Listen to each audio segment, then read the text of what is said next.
Hello friends, આજે આપણે chapter number 2 સ્થિત વિદ્યુત સ્થિતિમાન અને કેપેસિટન્સમાં એક નવા પોઈન્ટ તરફ આગળ જઈએ.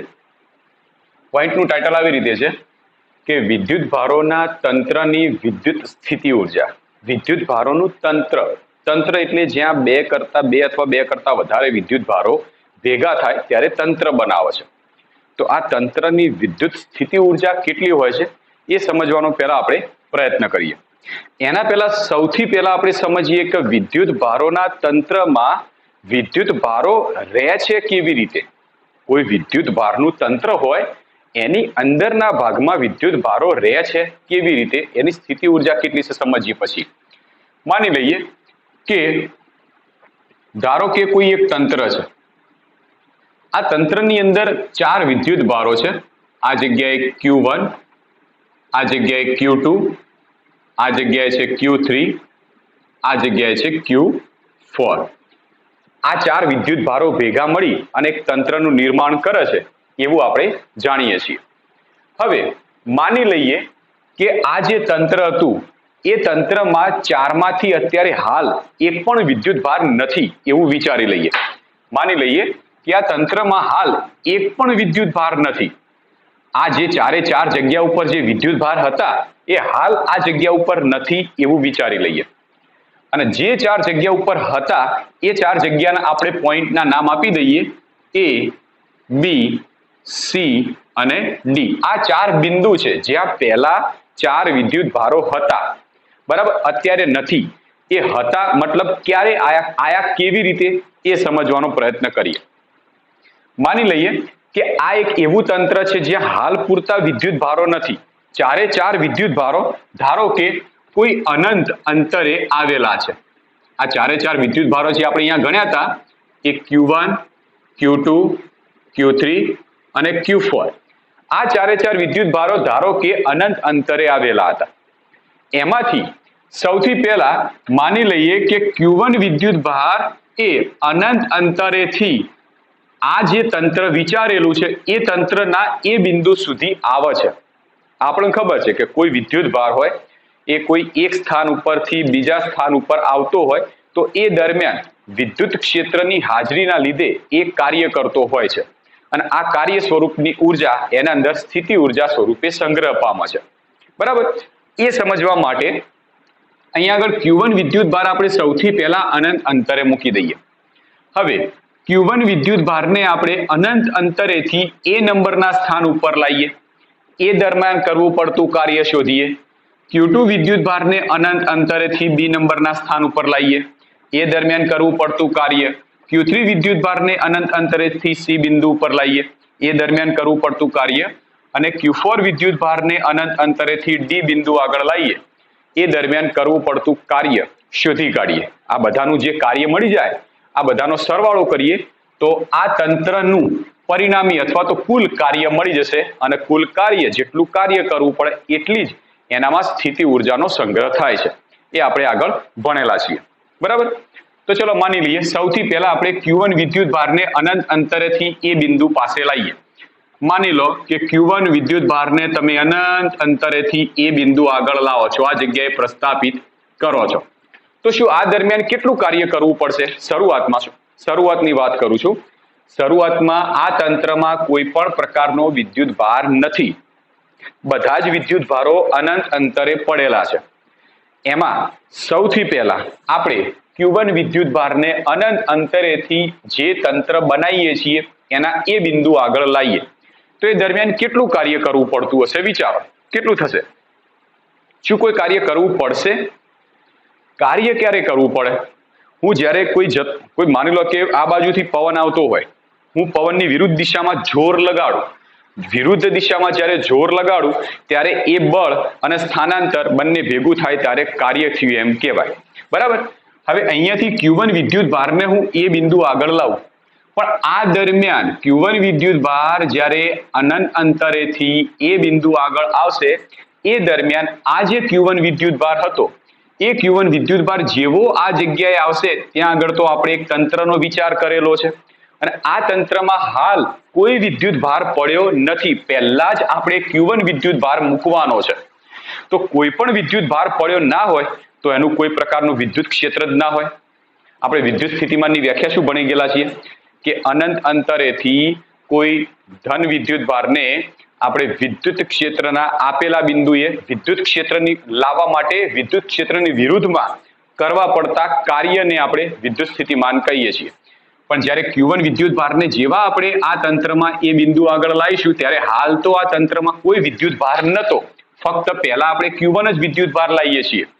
તો Q1 વિદ્યુત ભાર લાવશો ત્યારે આ તંત્રમાં કોઈ વિદ્યુત ભાર ના હોવાને લીધે આ તંત્રમાં વિદ્યુત ક્ષેત્રની ગેરહાજરી હશે અને વિદ્યુત ક્ષેત્રની ગેરહાજરી હોવાને લીધે Q1 વિદ્યુત ભારને તમે અનંત અંતરેથી એ બિંદુ આગળ લાવશો એ દરમિયાન તમારે કોઈ પણ પ્રકારનું કાર્ય કરવું પડશે નહીં.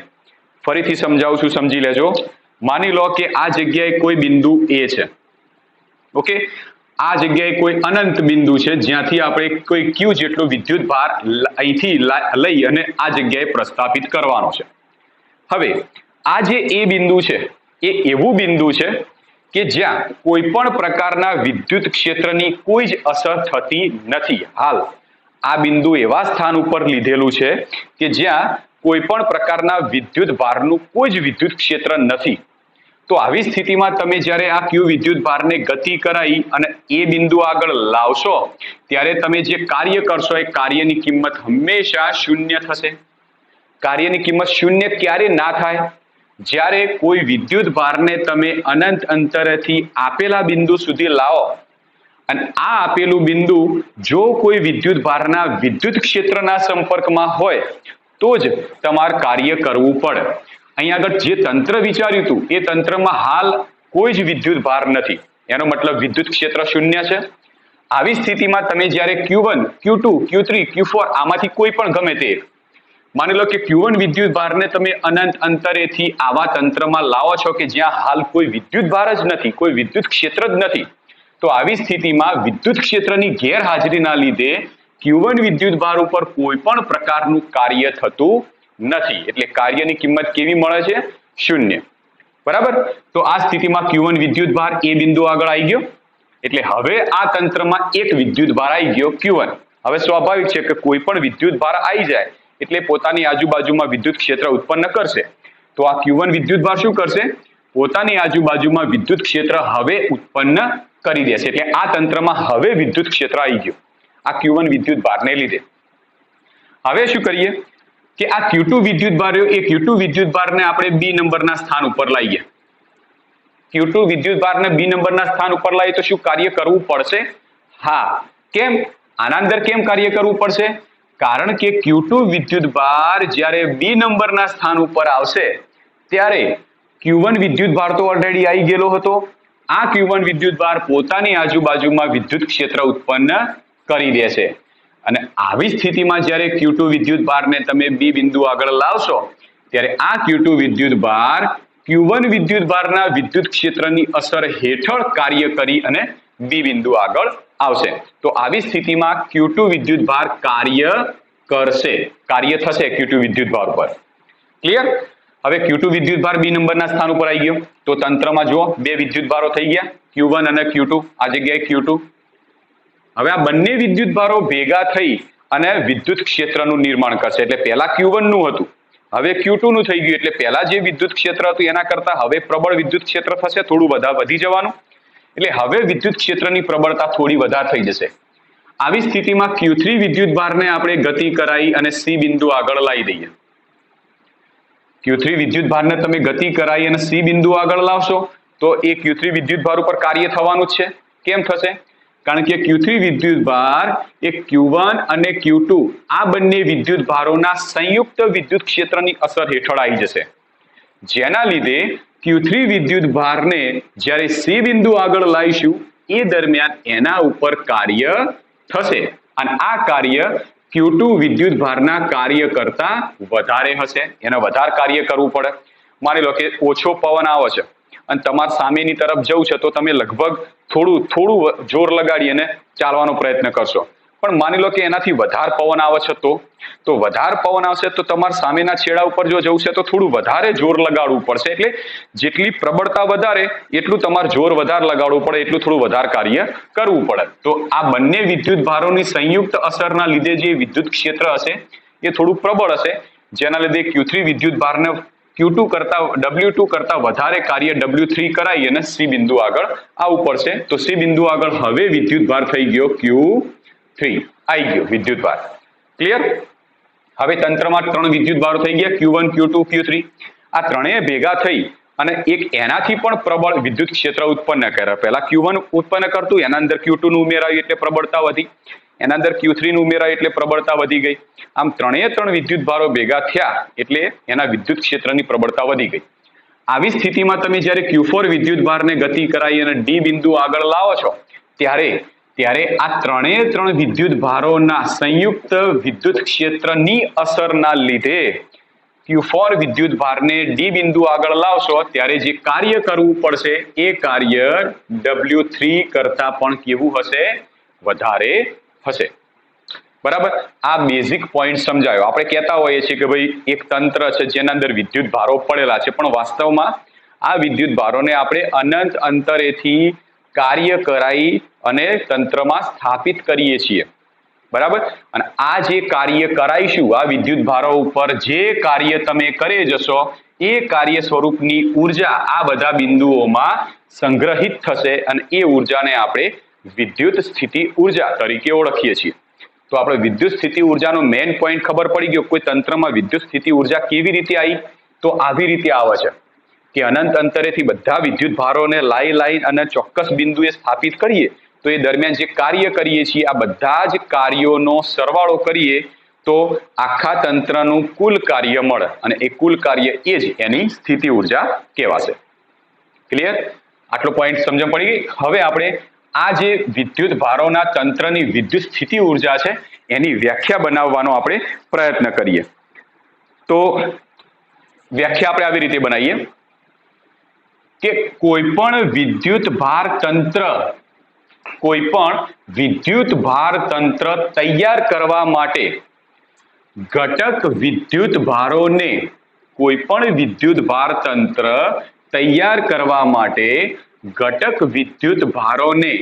અનંત અંતરેથી તંત્રના આપેલા બિંદુએ સ્થાપિત કરવા માટે કરવા પડતા કાર્યને તંત્રની વિદ્યુત સ્થિતિ ઉર્જા કહેવાશે. ફરીથી કહું છું, સાંભળજો. કોઈ પણ વિદ્યુત ભારિત તંત્ર તૈયાર કરવા માટે ઘટક વિદ્યુત ભારોને અનંત અંતરેથી તંત્રના આપેલા બિંદુએ પ્રસ્થાપિત કરવા માટે કરવું પડતું કાર્ય જેને આપણે વિદ્યુત ભારના તંત્રની વિદ્યુત સ્થિતિ ઉર્જા તરીકે ઓળખીશું. સૌથી પહેલા આપણે વ્યાખ્યા લખી અને સમજવાનો પ્રયત્ન કરીએ. તો સૌથી પહેલા વ્યાખ્યા પ્રમાણે છે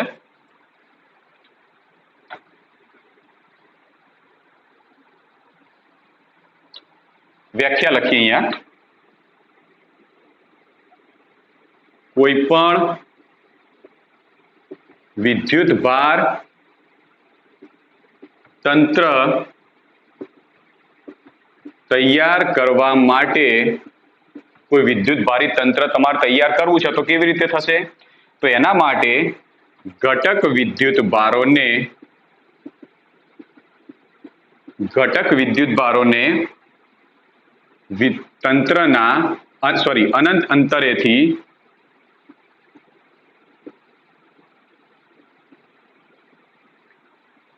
તંત્રના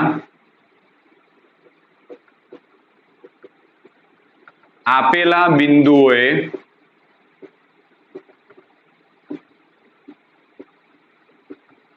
પ્રસ્થાપિત કરવા માટે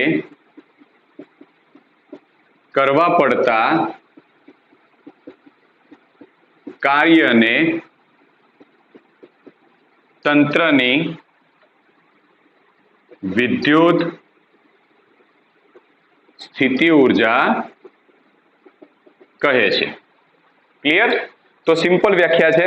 વિદ્યુત ભારના તંત્રની વિદ્યુત સ્થિતિ ઉર્જા એટલે શું? તો કોઈ પણ વિદ્યુત ભાર તંત્ર તૈયાર કરવું હોય તો એના માટે ઘટક વિદ્યુત ભારોને અનંત અંતરેથી તંત્રના આપેલા બિંદુએ પ્રસ્થાપિત કરવા માટે કરવું પડતું જે કાર્ય હોય એ કાર્યને જ આપણે વિદ્યુત સ્થિતિ ઉર્જા કહીએ છીએ. ચલો તો આપણે પહેલી એક થિયરી જે ટેક્સ્ટ બુકમાં આપેલી છે એ થિયરી આપણે પહેલા સાબિત કરવાનો પ્રયત્ન કરીએ. તો ટેક્સ્ટ બુકની અંદર પહેલી થિયરી આપેલી છે કે કોઈ બે બિંદુવત વિદ્યુત ભારો હોય તો આ વિદ્યુત ભારોના તંત્રની વિદ્યુત સ્થિતિ ઉર્જાનું સૂત્ર. પહેલો પોઈન્ટ, પહેલી ટાઇટલ આ પ્રમાણે છે કે બે બિંદુવત વિદ્યુત ભારોના તંત્રની વિદ્યુત સ્થિતિ ઉર્જા. બે બિંદુવત વિદ્યુત ભારોના તંત્રની વિદ્યુત સ્થિતિ ઉર્જા. તો સૌથી પહેલા બે બિંદુવત વિદ્યુત ભારો આપણે વિચારી દઈએ. માની લઈએ કે આ જગ્યાએ એ બિંદુ છે જ્યાં આગળ એ અને બી બે બિંદુ પહેલા લઈ લઈએ. આ બે બિંદુ છે, બરાબર. હવે એ બિંદુ આગળ વિદ્યુત ભાર છે Q1, બી બિંદુ આગળ વિદ્યુત ભાર છે Q2 જેટલો. આ બંને વચ્ચેનું અંતર આપણે લઈ લઈએ તો આ બંને વચ્ચેનું અંતર છે R12 જેટલું. બંને વચ્ચેનું અંતર આપણે લઈ લઈએ R12 જેટલું. આપણે ચેક કરવું છે કે આ બંને વિદ્યુત ભારોથી બનતું જે તંત્ર છે એ તંત્રની વિદ્યુત સ્થિતિ ઉર્જા કેટલી હશે. ઓકે, ચલો તો આપણે જે આગળ કોન્સેપ્ટ વિચાર્યો એ કોન્સેપ્ટ પ્રમાણે જ આગળ જઈએ કે શું. તો પહેલા આપણે એવું વિચારીએ કે આ બંને વિદ્યુત ભારો જે બિંદુએ પડેલા છે એ જગ્યાએ અત્યારે ફક્ત બિંદુઓ જ છે એવું વિચારણા કરી લઈએ. અને આ બંને વિદ્યુત ભારો અત્યારે અનંત અંતરે છે એવું વિચારો. એમાંથી કોઈ એક વિદ્યુત ભારને કોઈ એક બિંદુ આગળ લાવો, એ દરમિયાન કરવું પડતું કાર્ય શોધી કાઢીએ. પછી બીજા વિદ્યુત ભારને બીજા બિંદુ ઉપર લાવો, એ દરમિયાન કરવું પડતું કાર્ય શોધી કાઢીએ. આ બંને બિંદુ આગળના કાર્યો મળી જાય, આ બંનેનો સરવાળો કરીએ ત્યારે આ તંત્રનું પરિણામી અથવા તો કુલ કાર્ય મળી જશે. અને જે કાર્ય છે એ જ છે તંત્રની વિદ્યુત સ્થિતિ ઉર્જા, બરાબર. તો એના માટે આપણે આકૃતિ, બીજી પણ આકૃતિ દોરીએ જે બુકમાં નથી, એક્સ્ટ્રા આકૃતિ છે. ધારો કે આપણે એવું કરી લઈએ કે આ બે બિંદુ લઈ લઈએ. પહેલા એ બિંદુ લઈ લઈએ અને બી બિંદુ લઈ લઈએ. અત્યારે બે જગ્યાએ બે બિંદુ છે, બંને વચ્ચેનું અંતર આપણે માની લઈએ R12 જેટલું બંને વચ્ચેનું અંતર છે. અત્યારે હાલ પહેલી સ્થિતિમાં બંને બિંદુઓમાંથી કોઈ પણ બિંદુ પર વિદ્યુત ભાર પડ્યો નથી એવી વિચારણા કરવાની. હાલ બંનેમાંથી કોઈ પણ જગ્યા ઉપર વિદ્યુત ભાર નથી. વિદ્યુત ભાર છે ફક્ત અનંત અંતરે. ધારો કે આ જગ્યાએ છે અનંત અંતર અને આ અનંત અંતરે બંને વિદ્યુત ભારો પડેલા છે એવું માની લઈએ. આ જગ્યાએ Q1 છે અને આ જગ્યાએ Q2 છે. બંને વિદ્યુત ભારો અનંત અંતરે પડ્યા છે વિચારી લઈએ. સૌથી પહેલા Q1 વિદ્યુત ભારને અનંત અંતરેથી એ બિંદુ ઉપર લાવીએ. એટલે કે Q1 વિદ્યુત ભારને અનંત અંતરેથી એ બિંદુ ઉપર લાવીએ. એ દરમિયાન કરવું પડતું કાર્ય W1 શોધી કાઢીએ. પછી Q2 વિદ્યુત ભારને અનંત અંતરેથી આપણે બી બિંદુ ઉપર લાવીએ. એ દરમિયાન કરવું પડતું કાર્ય W2 શોધી કાઢીએ. આ બંને કાર્યોનું પરિણામી લઈ લઈએ અને એ પરિણામી એ આ બંને વિદ્યુત ભારોથી બનતું જે તંત્ર હોય એનું પરિણામી કાર્ય મળશે અને જે કાર્ય છે એ જ વિદ્યુત સ્થિતિ ઉર્જા થશે. ઓકે, ચલો સૌથી પહેલું કામ કરીએ. Q1 વિદ્યુત ભારને અનંત અંતરેથી તંત્રના એ બિંદુ આગળ લાવીએ. આપણે એ બિંદુ આગળ Q1 વિદ્યુત ભાર રાખવો છે ને, તો સૌથી પહેલા બંને વિદ્યુત ભારો જે અનંત અંતરે પડ્યા હતા એમાંથી Q1 વિદ્યુત ભારને તંત્રના એ બિંદુ આગળ લાવીએ. તો એ દરમિયાન કેટલું કાર્ય કરવું પડશે? તો યાદ રાખો, ફરીથી કહું છું, જો કોઈ તંત્રમાં કોઈ વિદ્યુત ભાર જ ના હોય તો તંત્રમાં કોઈ વિદ્યુત ક્ષેત્ર હશે નહીં હોય. કોઈ વિદ્યુત ક્ષેત્ર જ ના હોય અને એવી જગ્યાએ તમારે કોઈ વિદ્યુત ભારને લાવવો હોય તો કોઈ જ પ્રકારનું કાર્ય કરવું પડે નહીં. કાર્ય ક્યાં થશે? જ્યાં વિદ્યુત ક્ષેત્રની હાજરી હશે ત્યાં જ, બરાબર. તો અહીંયા આગળ Q1 વિદ્યુત ભાર જેવો એ બિંદુ આગળ આવશે તો એ બિંદુ આગળ હાલ અહીંયા બી બિંદુ આગળ તો ઓલરેડી વિદ્યુત ભાર છે જ નહીં, માટે એ બિંદુ આગળ અને બી બિંદુ આગળ બંને અત્યારે હાલ વિદ્યુત ભારથી વંચિત છે. તો જેવા Q1 વિદ્યુત ભારને તમે એ બિંદુ આગળ લાવશો તો આ તંત્રમાં અત્યારે હાલ કોઈ વિદ્યુત ભાર નતા, માટે કોઈ વિદ્યુત ક્ષેત્ર જ નહીં હોય, માટે Q1 વિદ્યુત ભારને એ બિંદુ સુધી લાવશો તો તમારે કોઈ જ કાર્ય કરવું પડશે નહીં. કાર્ય કેવું મળશે? શૂન્ય. તો પહેલા એ પોઈન્ટ લખી દઈએ કે Q1 વિદ્યુત ભારને અનંત અંતરેથી તંત્રના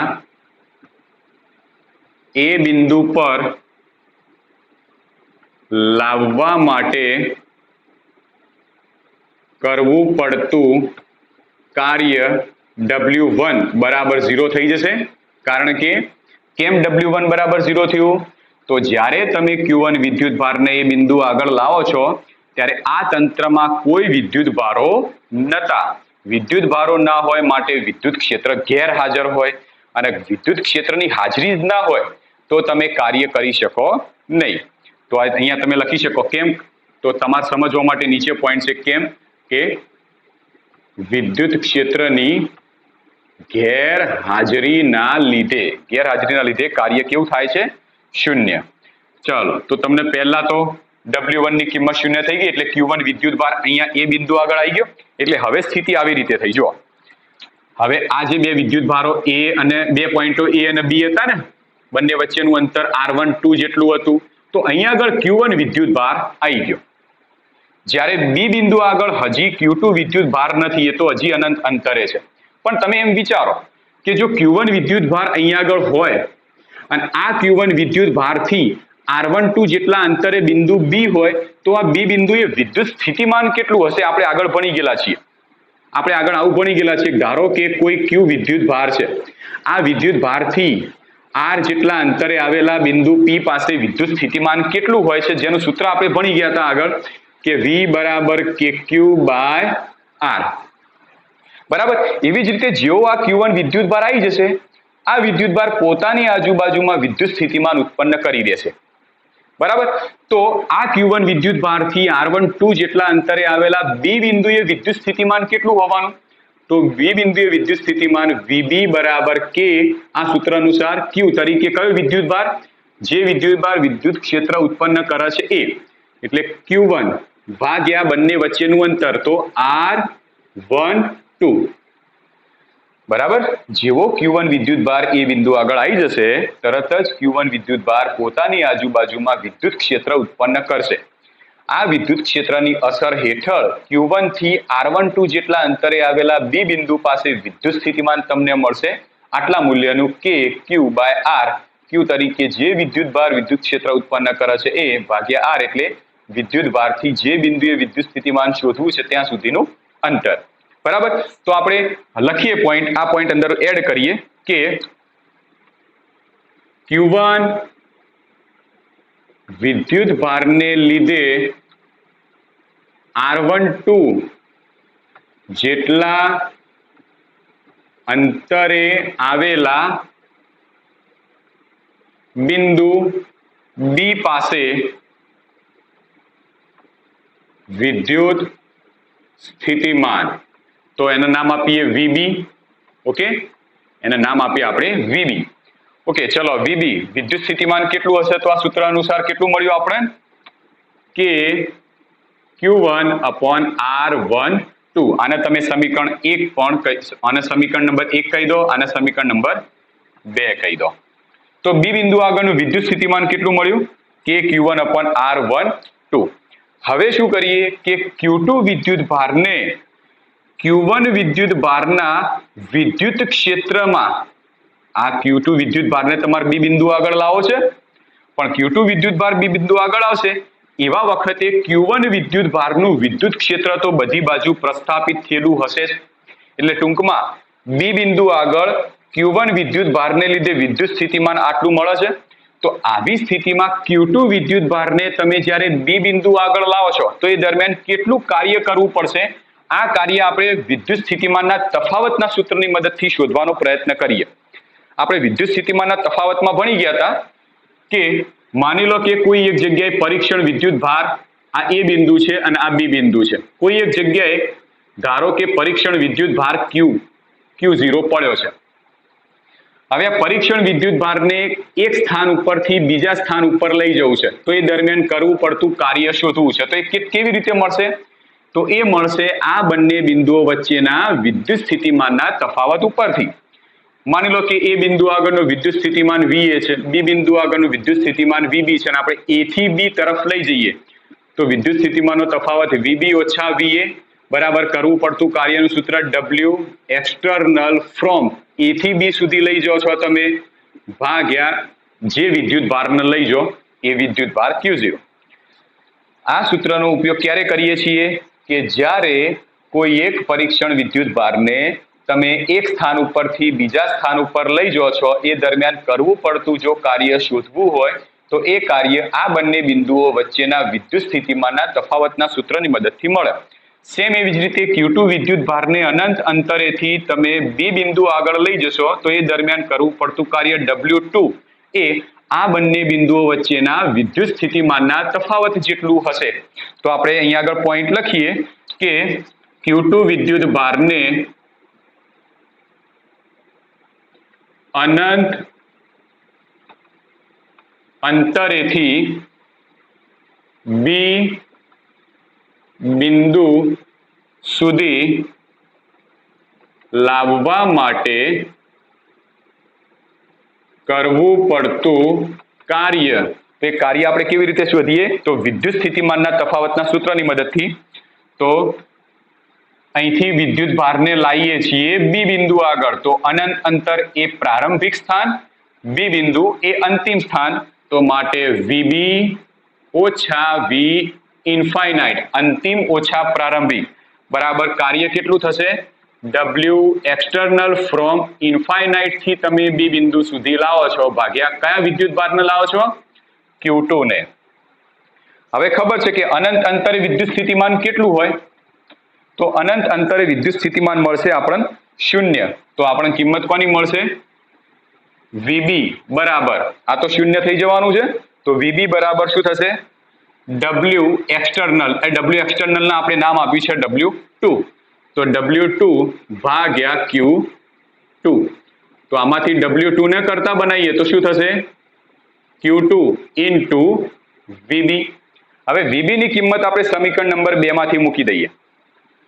Therefore W2 બરાબર Q2 ઇન્ટુ VB. VB તરીકે થશે KQ1/R12. KQ1/R12. હવે આ જે W2 નું સૂત્ર છે જો એકદમ ઈઝી છે યાદ રાખવું. તમારે Q2 વિદ્યુત ભારને B બિંદુ આગળ લાવવું છે તો એ દરમિયાન કાર્ય કેટલું કરવું પડશે? તો જે વિદ્યુત ભારને લાવતા હોય વિદ્યુત ભાર અને જે બિંદુ આગળ લાવતા હોય બિંદુનું વિદ્યુત સ્થિતિમાન. તો Q2 વિદ્યુત ભારને તમે B બિંદુ આગળ લાવશો તો એ દરમિયાન કાર્ય W2 કેટલું થશે? તો કયા વિદ્યુત ભારને લાવો છો? Q2. તો Q2 ગુણ્યા કઈ જગ્યાએ લાવીએ છીએ? B બિંદુ આગળ, તો એ દરમિયાન એનું વિદ્યુત સ્થિતિમાન કેટલું? VB. તો આટલું કાર્ય થાય જ્યાં VB ની કિંમત આપણે મૂકી દઈએ તો સમીકરણ આવી રીતે લખાશે. Therefore W2 બરાબર KQ1 Q2/R12. તો આ છે સમીકરણ નંબર આપણું 3. તો બંને વિદ્યુત ભારોને આપણે A અને B બિંદુ ઉપર લાવી દીધા.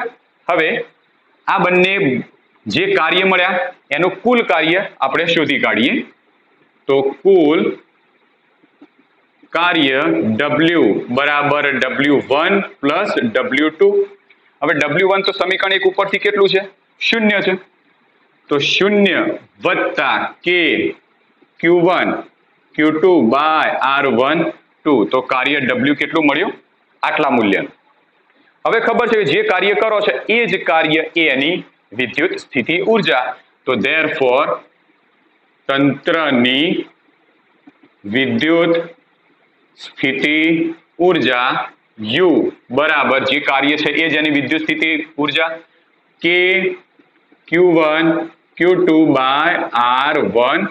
તો આટલી વિદ્યુત સ્થિતિ ઉર્જા આપણને મળશે. ક્લિયર? ઓકે. તો આ સૂત્ર મળ્યું વિદ્યુત સ્થિતિ ઉર્જાનું. કોઈ તંત્ર હોય તો એ તંત્રની વિદ્યુત સ્થિતિ ઉર્જા કેટલી હોય છે એ આપણને આ સૂત્ર અનુસાર મળશે. એકદમ ઈઝી થિયરી છે. હવે આના ઉપરથી કેટલાક મહત્વના G-NEET માટેના ગુજકેટ માટેના પોઈન્ટો સમજવાનો પ્રયત્ન કરીએ. આ સૂત્ર જુઓ. અને તમે ધોરણ 11 ની અંદર ગુરુત્વ સ્થિતિ ઉર્જાનું સૂત્ર જો યાદ ના હોય તો ચોપડી લઈ રિવાઇન્ડ કરજો. ધોરણ 11 ની અંદર ગુરુત્વ સ્થિતિ ઉર્જા આવતો હતો પોઈન્ટ ગુરુત્વાકર્ષણ ચેપ્ટરમાં, બરાબર. એ તમે જોશો ગુરુત્વ સ્થિતિ ઉર્જા તો એની કિંમત હંમેશા આપણે ઋણ લઈએ છીએ. કદી પ્રશ્ન પૂછ્યો કે કેમ ઋણ લઈએ છીએ? ગુરુત્વ સ્થિતિ ઉર્જાનું મૂલ્ય હંમેશા આપણે ઋણ લઈએ છીએ. જ્યારે વિદ્યુત સ્થિતિ ઉર્જાનું મૂલ્ય શું ઋણ જ હશે અથવા તો શું ધન જ હશે અથવા તો શું હશે? ચેક કરીએ. વિદ્યુત સ્થિતિ ઉર્જા એ અદિશ રાશિ છે. હંમેશા જે અદિશ રાશિ હોય એ અદિશ રાશિનું મૂલ્ય ધન ક્યાં તો ઋણ બંનેમાંથી કોઈ પણ હોઈ શકે. હંમેશા અદિશ રાશિ, કોઈ પણ અદિશ રાશિ લઈ લો, જેમ કે વિદ્યુત સ્થિતિમાન, તમે વિદ્યુત સ્થિતિમાન જોયેલું છે, તો વિદ્યુત સ્થિતિમાન ધન પણ હોય છે અને ઋણ પણ હોય છે. એવી જ રીતે વિદ્યુત સ્થિતિ ઉર્જા એ ધન પણ હોય અને ઋણ પણ હોય, કારણ કે અદિશ રાશિ છે. જ્યારે સદિશ રાશિ હોય તો સદિશ રાશિનું મૂલ્ય હંમેશા ધન જ હોય.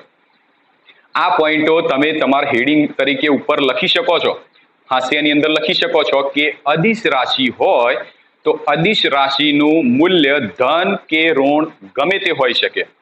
જ્યારે સદિશ રાશિનું મૂલ્ય હંમેશા એનું મૂલ્ય ધન જ હોય, કારણ કે સદિશમાં આપણે એની દિશાનો ઉલ્લેખ કરતા હોઈએ છીએ.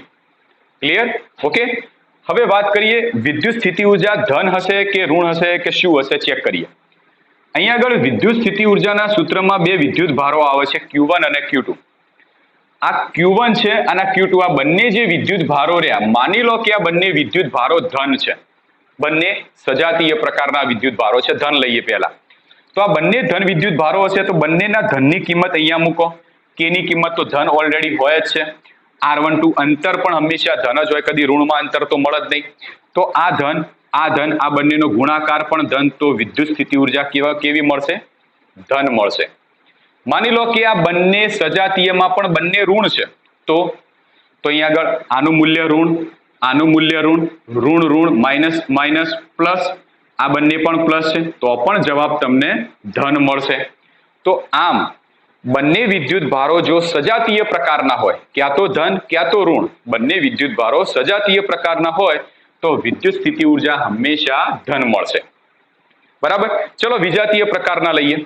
Q1 લઈ લઈએ ધન અને Q2 લઈ લઈએ ઋણ. તો આ ધન આ ઋણ, તો પ્લસ માઇનસ માઇનસ, તો વિદ્યુત સ્થિતિ ઉર્જા માઇનસ થશે. અથવા તો આ માઇનસ હોય આ પ્લસ હોય, પણ બંનેમાંથી કોઈ પણ એક માઇનસ થઈ ગયું તો વિદ્યુત સ્થિતિ ઉર્જા ઋણ થઈ જશે. હવે હું પ્રશ્ન પૂછ્યો, એનો જવાબ આપજો. ગુરુત્વાકર્ષણ ચેપ્ટરની અંદર ગુરુત્વ સ્થિતિ ઉર્જા કેમ ઋણ હોય છે? ગુરુત્વાકર્ષણ ચેપ્ટરની અંદર ગુરુત્વ સ્થિતિ ઉર્જા કેમ ઋણ હોય છે? ચલો એ પ્રશ્નનો જવાબ તમે શોધી અને મને કહેવાનો પ્રયત્ન કરજો. બરાબર. મને આન્સરની અંદર કમેન્ટની અંદર લખજો કે ગુરુત્વ સ્થિતિ ઉર્જા ઋણ આપણે કેમ લઈએ છીએ. બરાબર. આ જે બે પોઈન્ટ કીધા એ બે પોઈન્ટ હું અહીંયા લખું છું, મોસ્ટ IMP પોઈન્ટ.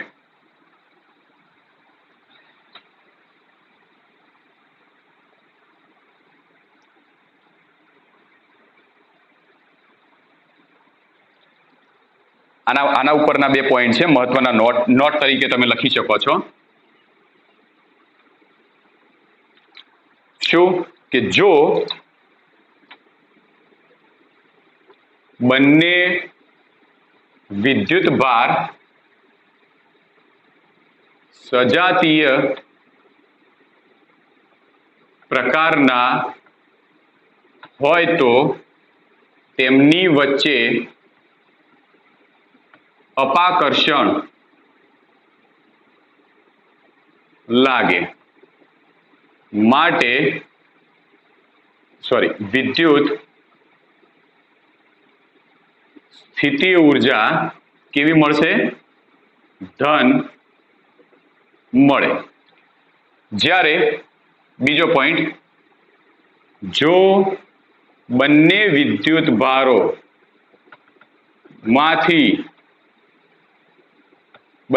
ભારો વિજાતીય પ્રકારના લઈ લઈએ, બંને વિદ્યુત ભારો વિજાતીય પ્રકારના હોય તો તેમની વચ્ચે આકર્ષણ થાય છે, માટે વિદ્યુત સ્થિતિ ઊર્જા ઋણ હોય છે. બરાબર. તો આ મોસ્ટ આઈએમપી પોઈન્ટ આપણે યાદ રાખવાનો થશે. તો આજે આપણે થિયરી ભણ્યા બે બિંદુવત વિદ્યુત ભારોના તંત્રની વિદ્યુત સ્થિતિ ઊર્જા. હવે નેક્સ્ટ થિયરી ભણીશું જો 3 વિદ્યુત ભારો હોય એના તંત્રની વિદ્યુત સ્થિતિ ઊર્જા અથવા તો n વિદ્યુત ભારો હોય એના તંત્રની વિદ્યુત સ્થિતિ ઊર્જાનું સૂત્ર શું મળશે.